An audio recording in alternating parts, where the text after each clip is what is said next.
अब सिर्फ अमेरिका आकर अपने घर वालों के साथ थोड़ा वक्त बिताना भी आपकी अमेरिका की जॉब और वीजा पर भारी पड़ सकता है। हैरान मत होइए, दरअसल ये वहां का सच बन गया है। अभी अभी कुछ इंडियन H-1B वीजा होल्डर्स के वीजा सिर्फ इस वजह से कैंसिल कर दिए गए क्योंकि वो इंडिया में थोड़ा ज्यादा समय रुक गए थे और यहीं से यूएस की कंपनी के लिए काम कर रहे थे। नमस्कार, मैं हूं आपके साथ प्रेरणा कौशिक और आप देख रहे हैं एनबीटी इंटरनेशनल।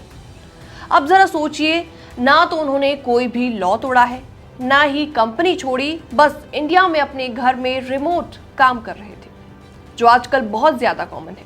लेकिन डोनाल्ड ट्रंप एडमिनिस्ट्रेशन की नई सख्त पॉलिसीज में इसे वीजा मिसयूज माना जा रहा है। तो एग्जैक्टली हुआ क्या था? हाल ही में 3 ऐसे केसेस सामने आए हैं जहां इंडियन प्रोफेशनल्स H-1B वीजा पर थे, इंडिया आए हुए थे और 5 से 8 हफ्तों तक यहीं पर ही रिमोटली वर्क कर रहे थे। अब वो वापस अमेरिका जाना चाहते थे तो पता चला कि उनका वीजा तो रिवोक हो चुका है। अब जरा सोचिए कि इतने साल मेहनत करके उन्होंने H-1B वीजा लिया और अब एक सिंपल इंडिया ट्रिप से सब कुछ गड़बड़ हो गया। कुछ हफ्ते पहले अबू धाबी के एयरपोर्ट पर भी 2 इंडियंस को वापस इंडिया भेज दिया गया था और तब लोगों को लगा था कि शायद आइसोलेटेड केस है, लेकिन अब लगातार ऐसे केसेस सामने आ रहे हैं। अब लग रहा है कि ये ट्रेंड बनता जा रहा है। दरअसल डोनाल्ड ट्रंप एडमिनिस्ट्रेशन ने अब ये साफ कर दिया है कि H-1B वीजा होल्डर्स को अगर काम करना है तो यहीं यानी अमेरिका से ही फिजिकली प्रेजेंट होकर करना पड़ेगा।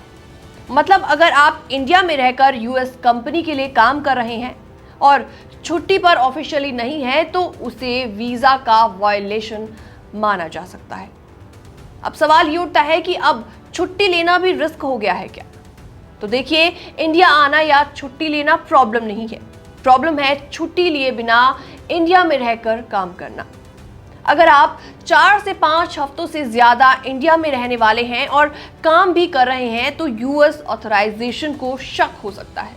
तो सवाल ये भी उठता है कि इसके बाद आपको क्या कुछ करना चाहिए अगर आप सिमिलर सिचुएशन में फंस गए हैं।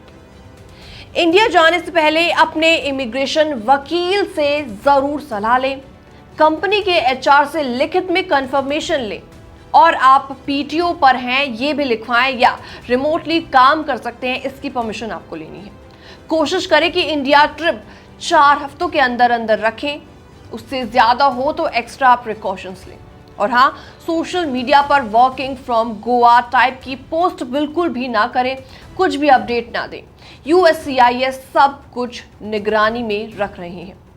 आज की रियलिटी ये है कि H-1B वीजा पर रहकर अब हर छोटा कदम भी सोच समझ कर उठाना पड़ेगा, वरना एक सिंपल वेकेशन भी आपकी जॉब, आपका वीजा और अमेरिका में पूरा करियर आपका स्पॉइल कर सकता है।